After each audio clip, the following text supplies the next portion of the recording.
Hello everyone, welcome to my YouTube channel. आज यहाँ पर डिस्कस करेंगे AI junior executive command cadre का, जिसका भी एग्ज़ाम हुआ था 14-15 अक्टूबर को। उसी से रिलेटेड यहाँ पे कुछ चीज़ें डिस्कस करूँगी कि कितना कट ऑफ जा सकता है। कट ऑफ भी जो मैं बताऊँगी वो किस बेसिस पे बताऊँगी, इसका एग्ज़ाम पैटर्न कैसे क्या था, कौन सी शिफ्ट हार्ड थी, कौन सी ईजी थी, ये सारी चीज़ें मैं बताऊँगी। और बहुत सारे ऐसे एस्पिरेंट्स हैं जिन्होंने मुझे बताया था कि उनका पेपर कैसा हुआ है, उनका विद एक्यूरेसी कितना अटेम्प्ट था, क्या था, ये सारी चीज़ें मुझे पता चली। उसी की बेसिस पे मैं ये आप लोगों के साथ डिस्कस करूँगी। इसका मैंने भी एग्ज़ाम दिया, तो मैंने खुद भी कुछ चीज़ें एनालिसिस करी हैं, उसी के बिहाफ में मैं आपको ये कट ऑफ बताऊँगी जो कि एक्सपेक्टेड होगी। यहाँ पर जो एग्ज़ाम डेट हुआ था 14 अक्टूबर 15 को 2 हुए थे। 14 अक्टूबर को 3 शिफ्ट में हुआ था, फर्स्ट सेकेंड थर्ड। 15 अक्टूबर को भी 3 शिफ्ट में हुआ था, फर्स्ट सेकेंड थर्ड। लेकिन first second junior executive command cadre की थी, और थर्ड जो शिफ्ट थी वो थी जूनियर असिस्टेंट ऑफिस की जो पोस्ट थी उसके लिए थी। सबसे मेन बात जो यहाँ पर थी, जिसने गेम चेंजर का प्ले किया रोल, वो था पैटर्न। क्योंकि जब फर्स्ट शिफ्ट हुई 14 अक्टूबर को, तो किसी को कुछ भी नहीं पता था कि कौन सा पैटर्न आएगा, आईपीपीएस कराएगा, टीसीएस कराएगा, एसएससी लेवल पे पैटर्न पे आएगा क्या, ये एग्जैक्ट श्योर नहीं था। लेकिन मैंने आपको एक वीडियो में पहले कुछ चीज़ें क्लियर कर रखी थी कि ये टॉपिक आप आईबीपीएस मीन्स बैंक लेवल के पढ़ लेना, और ये आप एसएससी लेवल के पढ़ लेना। कुछ चीज़ें मैंने आपको पहले से ही क्लियर बता रखी थी। जिसने वो वीडियो देखा होगा तो उसने पहले ही प्रैक्टिस कर रखा होगा उन टॉपिक्स को, और मेनली ऐसा हुआ भी था कि एग्ज़ाम्स में काफ़ी हेल्प मिली होगी इस वीडियो से। मेरे जो भी कैंडिडेट्स ने वो वीडियो देखा होगा उनको बहुत हेल्प मिली होगी उस वीडियो से, क्योंकि मैंने उसमें बहुत सारे टॉपिक्स थे जो बता रखे थे कि आपको बैंक लेवल के भी पढ़ लेने और कौन कौन से एसएससी लेवल के पढ़ने हैं। तो यहाँ पर सबसे ज़्यादा जो गेम चेंजर था वो था एग्ज़ाम पैटर्न की आईबीपीएस ने कंडक्ट करा लिया। यहाँ पर जो कैंडिडेट फर्स्ट शिफ्ट को पेपर देने गए थे 14 अक्टूबर, उनको कन्फ्यूज़न था कि कैसा पेपर आएगा, क्या होगा, कैसा पैटर्न आएगा। लेकिन फर्स्ट शिफ्ट होने के बाद सेकंड शिफ्ट से लोगों का कन्फ्यूज़न दूर हो गया। सबको पता चल गया कि ये जो पेपर है वो बैंक लेवल पे आ रहा है, और बहुत सारे जो बैंक लेवल के कैंडिडेट्स थे जो बैंक की तैयारी कर रहे हैं वो बहुत खुश हो गए, और खुशी से वो पेपर देने गए कि हाँ, वो मेरे लिए तो बहुत अच्छा है, बैंक लेवल का ही पेपर आएगा। लेकिन इसमें से बहुत सारे एस्पिरेंट्स थे जो एसएससी के थे, जिन्होंने ये फॉर्म फिल कर रखा था।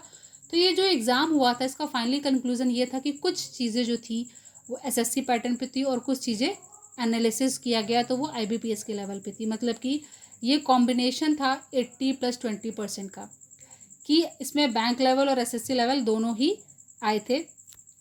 यहाँ पर जो टाइम था रजिस्ट्रेशन का ऑनलाइन जब स्टार्ट हुआ और एग्ज़ाम्स को लेकर, कि हमारा जब इसका एग्ज़ाम जो हुआ था वो हुआ था 14 अक्टूबर को, और जब इसका रजिस्ट्रेशन स्टार्ट हुआ था ऑनलाइन डेज़ का, तो मतलब ऑनलाइन जो डेट आई थी उसका अगर टाइम पीरियड देखो तो ये जो एग्ज़ाम कंडक्ट हुआ ये 40 डेज़ में एग्ज़ाम कंडक्ट हो गया था।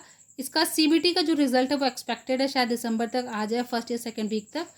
मैंने आरटीआई फिल कर रखा है कि कितने नंबर ऑफ़ कैंडिडेट्स ने एग्जैक्ट एग्ज़ाम दिया था, ये पता चल जाएगा तो मैं आपको और भी डिटेल्स इससे रिलेटेड प्रोवाइड करूँगी। तो मेरे चैनल को सब्सक्राइब कर दीजिए कि जब मैं और भी डिटेल्स प्रोवाइड करूँ तो आपको पता चल जाए। सबसे पहले एक बार इसका एग्ज़ाम पैटर्न रिवाइज कर लेते हैं। इसमें 4 सेक्शन थे, जीएस, रीजनिंग, इंग्लिश और मैथ्स। इसमें कोई भी निगेटिव मार्किंग नहीं थी, ना ही कोई सेक्शनल टाइमिंग थी, तो इस पर भी कुछ ना कुछ इम्पैक्ट होगा कट ऑफ पे। बात करते हैं शिफ्ट की, तो जो 14 अक्टूबर की फर्स्ट शिफ्ट थी वो थोड़ा इजी टू मॉडरेट थी, क्योंकि यहाँ पे कैंडिडेट्स को नहीं पता था कि ये कौन से लेवल का एग्ज़ाम आएगा और कौन कंडक्ट कराएगा। फिर जो 14 अक्टूबर की जो थर्ड शिफ्ट थी वो थोड़ा टफ थी। फिर उससे इजी थी 15 अक्टूबर की फर्स्ट शिफ्ट। 14 अक्टूबर की सेकेंड शिफ्ट भी इजी थी, और फिर उससे इजी थी 15 अक्टूबर की सेकेंड शिफ्ट।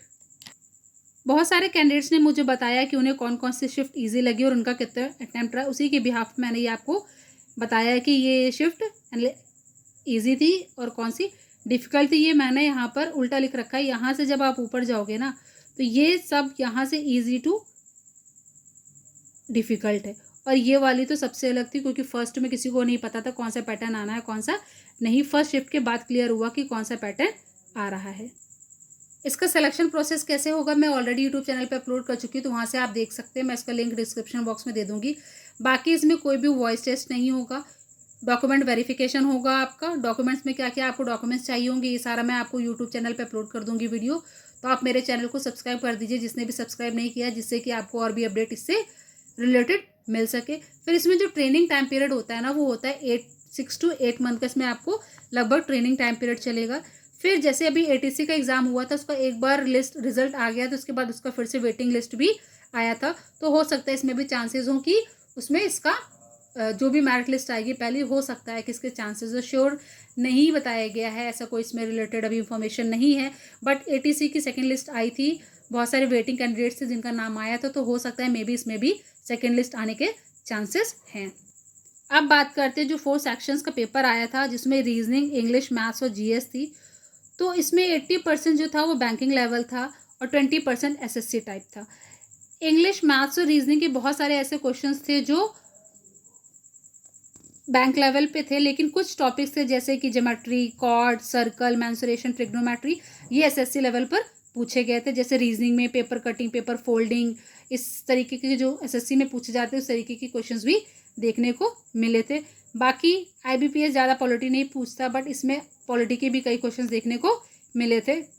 स्टैटिक जीके को देखने को मिले थे, जैसा कि बहुत सारे एस्पिरेंट्स ने मुझे क्वेश्चंस सेंड किए थे कि ये क्वेश्चंस पेपर में है, तो उसी के बिहाफ में मैं आपको बता रही हूँ कि इसमें लगभग 80% बैंक लेवल था और 20% एसएससी टाइप के भी क्वेश्चंस थे।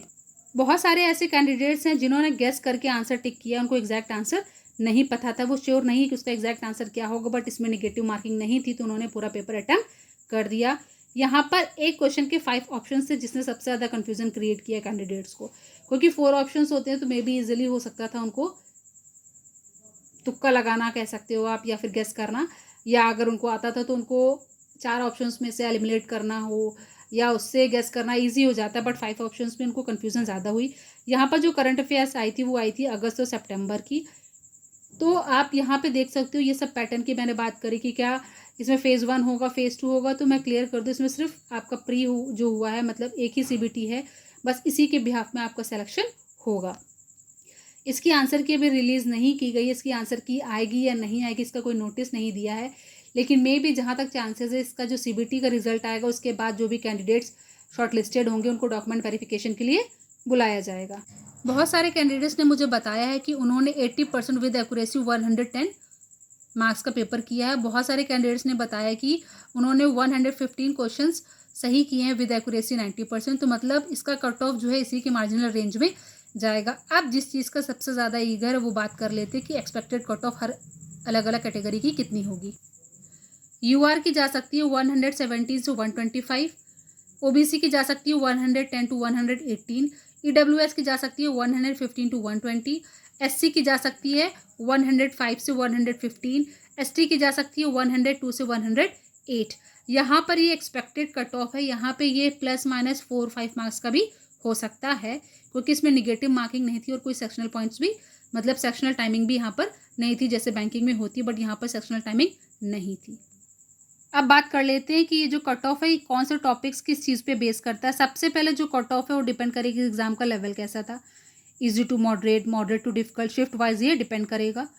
फिर बहुत सारे कैंडिडेट्स ने गेस किया आंसर्स, वो कुछ श्योर नहीं कि उनका आंसर सही होगा या नहीं होगा, तो बहुत सारे कैंडिडेट्स ने यहाँ पे गैस वर्क किया है जिसके बिहाफ में उन्होंने आंसर्स सॉल्व किए हैं। यहाँ पर कोई भी निगेटिव मार्किंग नहीं थी, इसका भी इम्पैक्ट कट ऑफ में होगा। बाकी जनरल अवेयरनेस जो थी वो मॉडरेट टू डिफिकल्ट थी। बहुत सारे ऐसे कैंडिडेट्स थे जो जीएस में बहुत सारे एक्यूरेट आंसर्स टिक नहीं कर पाए हैं।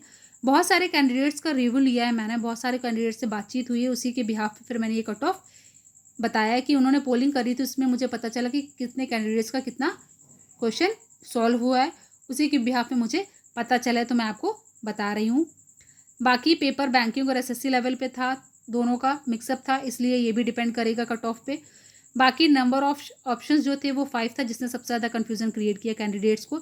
यहाँ पे कोई भी सेक्शनल टाइमिंग नहीं था और कुछ सेक्शंस जो थे वो बहुत लेंदी थे, कितना सफिशिएंट टाइम था, लेकिन फिर भी कुछ क्वेश्चंस थे जो बच्चों को कॉम्प्लिकेट कर रहे थे और उनको ज़्यादा टाइम लग रहा था। जैसे इंग्लिश में ही जो पैसेज थे वो बहुत लेंदी आए थे। फिर यहाँ पर जो आईबीपीएस का नॉर्मलाइजेशन होता है वो स्टैंडर्ड डेविएशन फॉर्मूले पर डिपेंड करता है, तो यहाँ पर जो इसकी नॉर्मलाइजेशन होगा वो एसएससी से थोड़ा डिफरेंट होगा और इसकी आंसर की अभी नहीं आई है, लेकिन जैसे कि टीसीएस के द्वारा अगर ये पेपर कराया जाता है तो इसकी आंसर की जल्दी आ जाती है, क्योंकि वो बहुत जल्द दे देती है। जैसे भी आपने एसएससी सीपीओ का देखा कि 5 अक्टूबर को इसका एग्ज़ाम हुआ लास्ट और उसके 3 डेज़ बाद उसकी आंसर की आ गई। बट यहाँ आईबीपीएस का है जो कट ऑफ होगा, जो नॉर्मलाइजेशन होगा वो स्टैंडर्ड डेविएशन फॉर्मूले पर डिपेंड करेगा। तो यहाँ पर ये एक्सपेक्टेड कट ऑफ मैंने बताई है। ये कई लोगों से कई एस्पिरेंट्स से बातचीत करने के बाद, उनका एनालिसिस करने के बाद कि क्या एक्यूरेसी है, कितने कैंडिडेट्स प्रेजेंट थे, ये अप्रॉक्सीमेशन करके मैंने ये आपको कट ऑफ बताई है कि ये कट ऑफ एग्जाम में जा सकती है। तो जो भी एस्पिरेंट्स इसके मार्जिनल में आ रहे हैं वो देख लें अपने डॉक्यूमेंट्स पूरे हैं या नहीं हैं, कैसे क्या क्या चीज़ें हैं, सब कुछ रेडी कर ले, क्योंकि इसके लिए क्या क्या डॉक्यूमेंट्स चाहिए होंगे, कैसे क्या होगा, ये सारा मैं डिटेल अपने यूट्यूब चैनल पे अपलोड करूँगी। तो चैनल को सब्सक्राइब कर दीजिए, जिससे कि आपको वो ज़्यादा जो भी इंफॉर्मेशन से रिलेटेड होगी वो अपडेट मिलती रहे। और इसका सिलेक्शन प्रोसेस क्या होगा, बाकी एआई के थ्रू एटीसी या junior assistant, senior assistant, fire service, finance, account, जो भी रिलेटेड पोस्ट है उनका कैसे क्या क्या सिलेक्शन प्रोसेस होता है, मैंने ये ऑलरेडी यूट्यूब चैनल पे अपलोड कर रखा है, तो आप वहाँ से देख सकते हैं। Please subscribe my channel and thank you for seeing my videos. Thank you. Please channel को सब्सक्राइब कर दीजिए, जिससे कि और भी फर्दर डिटेल्स आपको मिलती रहें।